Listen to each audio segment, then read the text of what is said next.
Good afternoon, teammates. It's been a little over a year since the last time we gathered together in the hangar for a traditional wing commander's call. Since then, the COVID pandemic has restricted our ability to gather in large groups and prompted us to experiment with a variety of new ways to communicate to the wing. Smaller groups, virtual forums, video messages, phone calls, group chats, emails. We've used a variety of media to maintain communication and connection with you. Today's combination virtual commander's call and annual awards ceremony is the latest in our efforts to communicate effectively and safely in the current environment. Before we get to today's main event, recognizing our 2020 Outstanding Airmen, Chief Buchanan and I want to take a few minutes to talk about the wing as a whole. I'd like to review how the wing did in achieving our goals, refresh our shared understanding of our mission, and give a quick preview of some of the things on the horizon. But first, I'd like to turn it over to Chief Buchanan. Thanks, sir. Good afternoon, everyone. 2020 was certainly a year of challenges for all of us. Our 4 pillars of wellness were definitely put to a challenge. Our mental, our physical, our spiritual, and I know for me personally, 100% of the social pillar was tested. I think we did a really great job in figuring out how to overcome by being creative on ways to keep each other connected through family or friends. However venue that you used, I think that we were able to really show how we are resilient in overcoming some of those challenges. A few things that I would like to bring up for the beginning of 2021, specifically for the enlisted force. Our reserve enlisted development plan process is going to change a little bit. You will now see that the E9s will compete for the DT board separately. E8s and below, you all have the opportunity to go ahead and submit your REDPs and participate on the functional DT boards. April is the month that we're going to begin fitness testing again, so right now is the time to prepare. The weather is fantastic. Go outside, go for a run, sit-ups, push-ups. Please don't be like me and wait until the week prior to begin running intervals so that you can save a minute on your run. Go ahead and be prepared now. We are very fortunate to have the best resources around. We have our Airmen and Family Readiness Center, our DPH, Dr. Reese. We have our chaplain's office. We have our first sergeants. We have a great group of additional duty first sergeants. We have our 944th Fighter Wing Booster Club. We have our honorary commanders. We have Fighter Country Partnership. We have ESGR. I could go on with the amount of resources that we have been able to utilize for 2020, and now definitely they're still showing up for 2021. So please, if you need any information on resources, your very first line of defense is your direct supervisor and then your first sergeant. In closing, I'd like to say thank you to our first sergeants, our additional duty first sergeants who have worked tirelessly to support our airmen. I would also like to say thank you to our Key Spouse program. They have supported us through many avenues throughout 2020 and are here again for us in 2021. Thank you to each Key Spouse who supports your airmen. One last thing, I have a challenge for you for 2021. How will you make yourself and your wingmen better? Volunteerism, continued PME, further your education, master's degree programs. What will it be? How will you challenge yourself? Back to you, boss. Thanks, Chief. Teammates, excellence in all we do is one of the Air Force core values. It means that a key part of the culture of airmen is the commitment to improve. As a fighter pilot, I've seen this on display during every one of the thousands of missions that I've flown. It begins with specific objectives that contribute to the mission accomplishment. We then build a plan to meet those objectives using the available resources, and then we go out and execute the actual mission. And finally comes the most important part, the debrief. Here we dissect our execution to identify errors, gaps in training, or problems with the plan. This is a disciplined, repeatable methodology to ensure our performance next time is better than it was last time. Today I'd like to debrief how we've done as a wing over the past year. To illustrate how important this shared vision is, a little over a year ago I showed you a video of a marching band forming incredible animated designs on a football field. I pointed out that not a single member of that band could see what the design looked like. But they were able to perfectly execute this incredible display because they all understood the vision. They knew their part. They knew how their part fit into the big picture. So let's review our 944th Fighter Wing shared vision and remind ourselves how we fit into the big picture. I hope you're all familiar with the words on this graphic.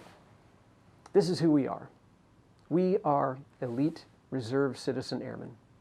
None of you are here by accident. You competed just to be a part of this team. You were selected over the competition, and you are citizens first. You have to balance your military service against your other obligations. You have civilian employers, you operate businesses, you go to school full-time, you have family commitments. You all sacrifice just for the privilege of putting on this uniform. We are elite reserve citizen airmen. We are engaged. Our operations and maintenance groups are fully integrated in the day-to-day mission of our regular Air Force partners. We hold leadership positions throughout the total force organization, and you make a huge impact. We are ready. Our mission support group and our medical squadrons maintain constant readiness for their wartime taskings. This year, we will have the largest ever contingency deployment. You are going to represent yourselves, the wing, and your Air Force with class. We are resilient. I'll talk about this again later, but life throws challenges at us all. This past year had plenty.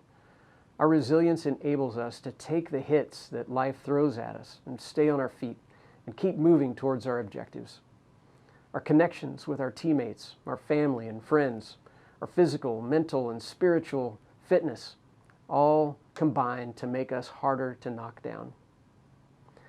That's who we are. What do? We forge combat airmen to fly, fight, and win. Pretty simple. We forge and we fight.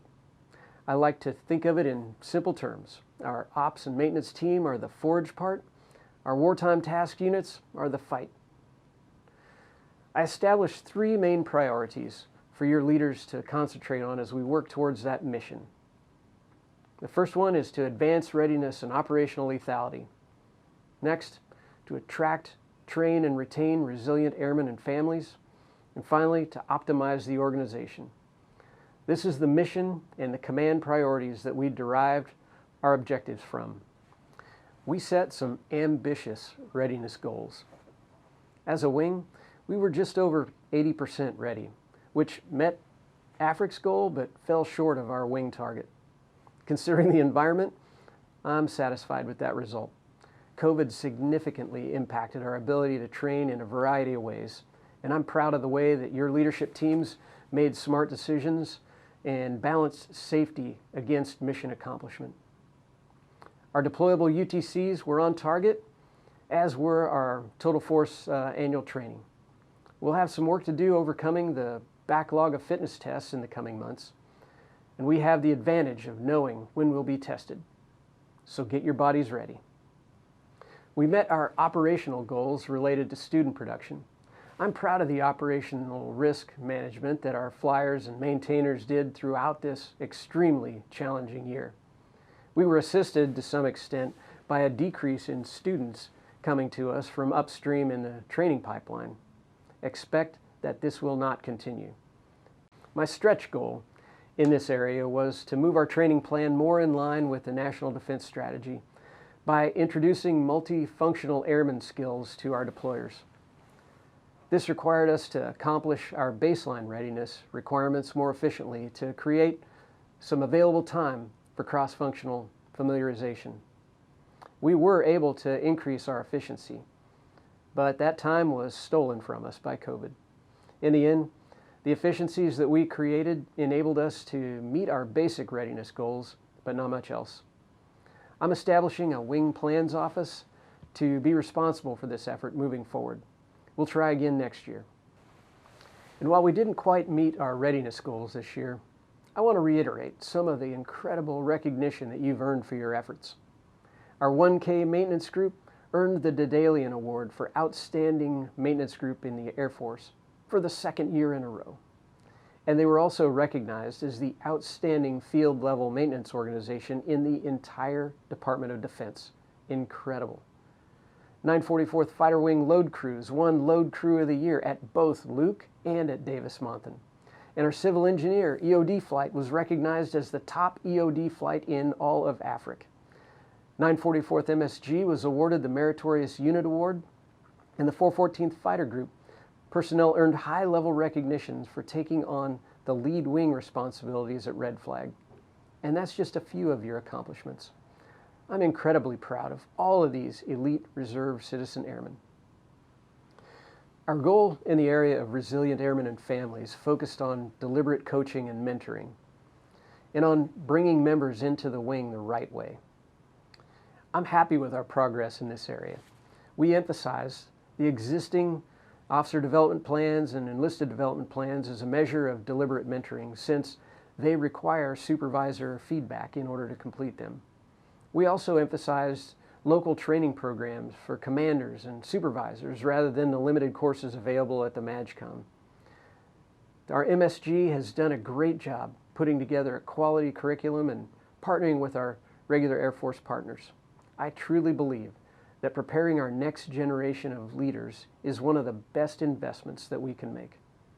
Chief Buchanan has really energized the development of our first sergeants by assigning an undershirt to every shirt. We put a first sergeant on continuous orders as the on-call first sergeant for the entire wing, and this has proven to be a huge benefit during this challenging year.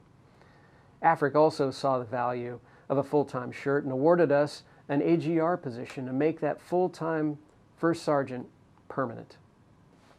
Finally, in this area, Chief Buchanan and I directed your squadrons to ensure every newcomer was assigned a sponsor prior to their first UTA. The wing is a family, so it's important to establish that family connection as soon as possible. In addition, we asked units to assign sponsors to our development and training flight trainees before they ship to BMT, and have that sponsor check in periodically during the pipeline, just as we do for our members who are deployed. Chief Buchanan and I meet these folks every UTA, and we ask them if they've talked to their sponsor. We still see a couple each month who say they don't know who their sponsor is. So I'm going to ask you to keep working on this one. This is simply the right way to bring folks into our family.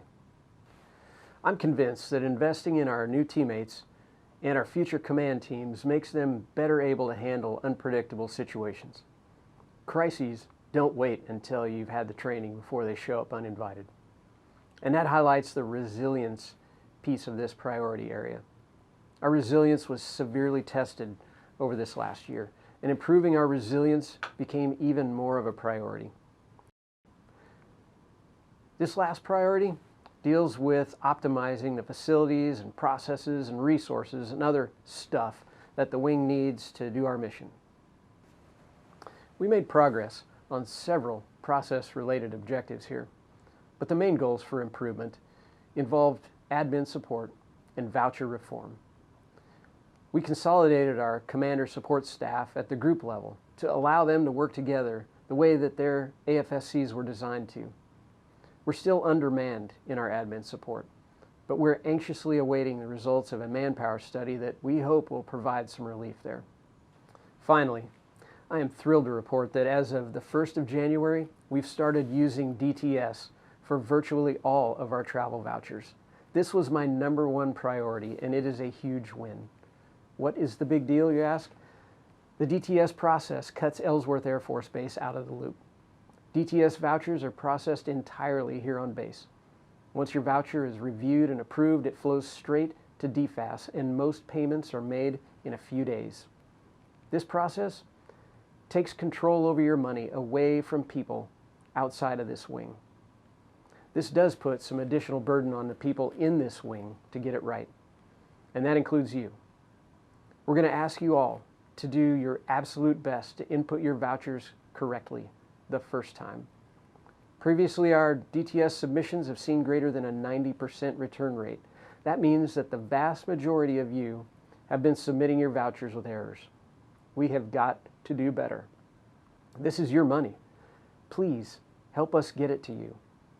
We're going to put together some easy-to-follow instructions, and your unit should be pairing you up with an expert to help you make sure that it's right the first time.